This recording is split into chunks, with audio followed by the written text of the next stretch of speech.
First of all, I like to thank all the participants and guests of this International Oppressed People's Conference. I am really sorry to all the guests who have been faced problems and been threatened by the ICT police, and the media is also prevented to come and give coverage to the conference. What happens here today is evident that what has been happening in Balochistan from the last 75 years. If you want to know what's happening in Balochistan, trace out from the day first one, from the day when Baloch, a young man, was presented in the court, firstly abducted and then presented in the court, then his mutilated body was found. And from 23rd November till this day, 21st of January, every single day is evidence of state atrocities, state genocidal policies. It would be not fair if I won't thank all of the participants and especially all of the male organizers and fellows of this movement who have been facing continuous threats. The police is threatening them in front of all of the cameras and all the female organizers who have made this march happen. Thank you very much, and this movement is, the success of this movement is on you and on all of the mothers who have came from far-flung regions of Balochistan. Honorable guests, speakers, and participants, I sincerely appreciate you attending the International Oppressed People Conference today. Ladies and gentlemen, our gathering underscores a shared concern, the violation of fundamental human rights and the prevalence of state violence worldwide. While our focal point involves the challenges faced by the Baloch people, it also extends to a broader context, encapsulating all individuals who find themselves subject to oppression and brutality.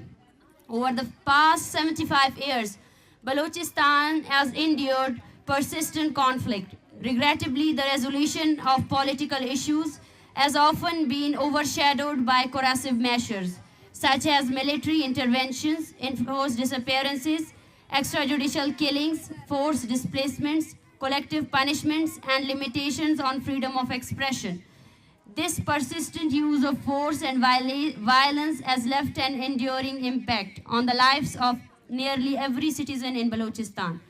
In response to these challenges, the Baloch Yakjahati Committee has paraded a movement that transcends regional boundaries. This movement serves as a beacon of hope for the Baloch people and source of inspiration for all the subjugated nations within this region. Our presence here today is wider than discussing Balochistan issues. Instead, it underscores the universal struggle against oppression. This conference seeks to cultivate shared understanding among oppressed nations globally and to initiate collaborative efforts at the international level to combat various forms of injustices. We firmly believe that the unity and harmony of oppressed nations worldwide are imperative. The strength of our collective voice lies in our ability to unite and stand together. With this common struggle, our voices can be heard in adversity. Today's conference is not a mere gathering, but a platform for the oppressed to stand united against injustices together. Together we can amplify our voices, advocate for universal respect and fairness, and create a world where human dignity is upheld for all. Honorable guests, I urge your undivided attention to convey our people's pain, sufferings, and voices to all of you. When we use the term Baloch genocide, we are often told that it is an exaggerated expression and that there is no genocide in Balochistan. Today, I say to all those that in a region where there is a graveyard of unknown mutilated bodies is established, where children search for their beloved fathers on their streets, instead of attending schools, where hundreds of people are collectively killed and their mutilated bodies are dumped in mass graves, where women became victims of collective punishment and 80-year-old mothers protest on the streets, awaiting their children forcibly disappeared for the last 18 years. If all this does not constitute genocide in your eyes, then you need to create a new word in your dictionary for these atrocities. Balochistan is currently witnessing military operations, enforced disappearances, extrajudicial killings, and forced displacements, which are affecting thousands of lives. While I wish to present the painful stories of every family and individual in Balochistan, it is impossible to share thousands of painful stories in this brief speech. Hence, I will highlight major oppressive incidents in Balochistan. In January 2014, 2 mass graves were discovered in Tutak area of Qudrat, district Balochistan. According to human rights organization, there were approximately 169 mutilated bodies, with only 2 of them have been identified. They were those who have been previously forcibly disappeared. The rest of the bodies were unrecognizable. Ponder upon them, the massacre of Baloch people in Balochistan has been normalized. Considering these 169 were not animals but human beings, imagine the pain with which they were killed and dumped into mass graves, providing a glimpse into the dire situation faced by the Baloch nation in their homeland, Balochistan. For those who believe that human rights violations in Balochistan are confined to enforced disappearances, I draw their attention to another painful problem that is also created by the violent state. Thousands of people of Balochistan have been forcibly disappeared from their hometowns in Balochistan. Forced displacement started after the military operations in 1973, but large scale of incidents escalated after 2005. During the 2005 military operations, many peoples, including areas like Dera Bukti, Kolu, Kahan, Avaran, Kolwa, Mashke, Jau, Balgatar, Shapuk, and Dasht. These forced displaced families are now living in the worst situation in different areas of Balochistan, including interior Sindh, Karachi, Iran, Afghanistan, and other regions. Sadly, no human rights organization has adequately addressed the plight of these thousands of peoples. In Balochistan, there are thousands of families whose family members have been enforcedly disappeared. And I think I don't need to provide any reference or evidence for this, because today in this conference, there are dozens of families before you whose loved ones have been enforcedly disappeared. Many families present here have relatives who have been enforcedly disappeared for more than 15 or 20 years. Even today, the number of victims of forcibly disappear is in the thousands. And the most crucial aspect is that the person who is enforcedly disappeared not only endures difficulties, but the entire family of this person suffers for years. The thousands of families before you serves as an example of this. And they are witnesses of state barbarism. We traveled from Turbat to Islamabad to show you your state atrocities. And they will haunt you until you live there. They will haunt you. One day we will go to our homeland. But remember this, these women holding the pictures of their loved one will haunt you forever. That what you have done to their homeland, what you have given them in the name of your so-called developmental projects, in the name of your so-called state, what you have given them. Here in this conference, there are people whose loved ones were extrajudicially killed. Notably, figures like Mama Kadir Baloch, a senior human rights activist, experienced the extrajudicial killing of his son, Jalil Reiki, after his enforced disappearances. And also, there is Baloch Baloch's mother, Baloch, who faced the same fate, being extrajudicially killed after his enforced disappearances.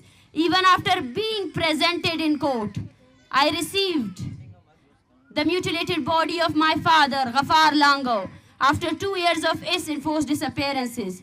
Over the past 20 years, numerous military operations have been conducted in the name of security in areas like Dera Bukti, Kolu, Kahan, Avaran, Mashke, Jao, Tutak, Balgatar, Dasht, Bolan, and many other areas. These operations resulted in the deaths of hundreds of innocent people, and thousands were displaced from their native villages and towns.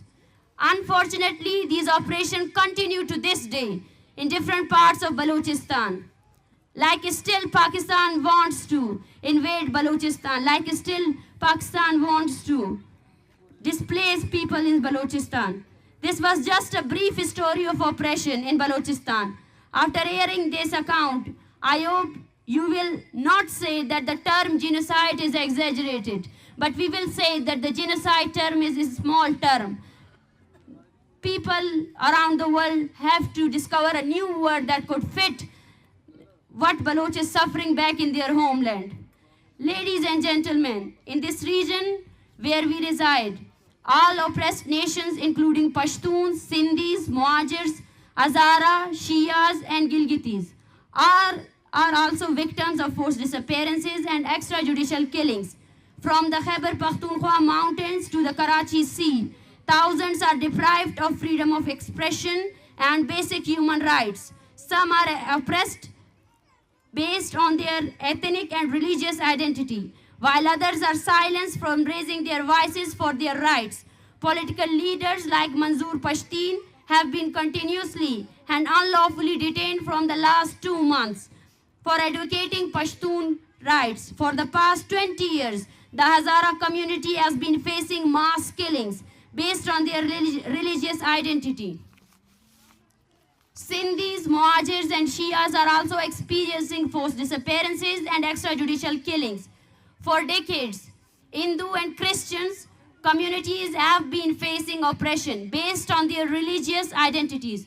Moreover, even the Punjab today, political activists and journalists have forcibly disappeared based on their political affiliations and freedom of expression. Yet today, we stand united with all the ongoing people's struggle in this region, whether it be the ongoing sit-in in Chaman or the ongoing protests in Gilgit-Baltistan. We stand in solidarity with Muajirs, Sindhis, Hazaras, Pashtuns, Shias, Hindus, Christians, and all oppressed communities and support their struggle. Moreover, today the people of Kurdistan, Palestine, Afghanistan, and many other oppressed communities are facing oppression. We stand with the subjugated peoples of the world, and today there is a need for coordination among the movement of oppressed people, and we hope for a joint struggle between the subjugated nations of the world. Respected women, I extend my heartfelt appreciation to the women who have played a significant role in the movement of oppressed nations globally, including the ongoing struggle against Baloch genocide. I firmly believe that the involvement of women in any movement is crucial. Women constitute an integral part of our society, and their exclusion from any struggle based solely on gender is unjust. It is particularly important for women of subjugated nations to actively participate in the struggle, as they are subjected to extreme oppression. And without the participation of women, no struggle is efficient and no struggle is called people's struggle. The historic contribution of Baloch women in our ongoing long march against the Baloch genocide serves as an inspiration, not only for the women in our region, but for the women across oppressed nations worldwide. I emphasize the utmost importance of a collective effort among women from all nations, including Kurdish women. I believe establishing a channel and a common platform for communication and joint struggle is desirable and necessary.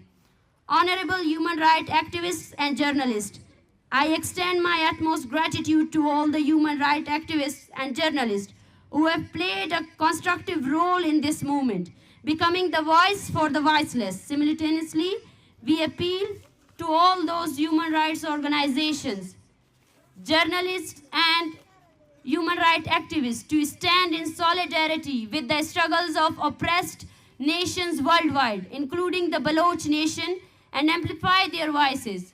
It is crucial to bring to this attention that state institutions are persistently employing force and violence in the ongoing movement against the Baloch genocide, adopting a consistently aggressive stance to suppress this movement. Despite these challenges, we remain steadfast, hoping to counter these violent attitudes with unwavering determination. In this challenging time, we seek your support and assistance and trust that you will stand by us and you will witness with us what state is doing. Ladies and gentlemen, this international conference of oppressed people aims to promote unity among oppressed peoples globally, including those in this region. We comprehend the global oppression faced by the oppressed people today. And to end this oppression, it is imperative to foster solidarity in the struggles of oppressed peoples worldwide, alongside those in this region. Finally, on behalf of the Baloch Yakjahati Committee, I express deep gratitude to the peoples of all oppressed nations, the honorable guests and speakers, and everyone who contributed to the success of this conference and also to the success of this movement, who are with us and who will be with us whenever we urge their support. Thank you very much.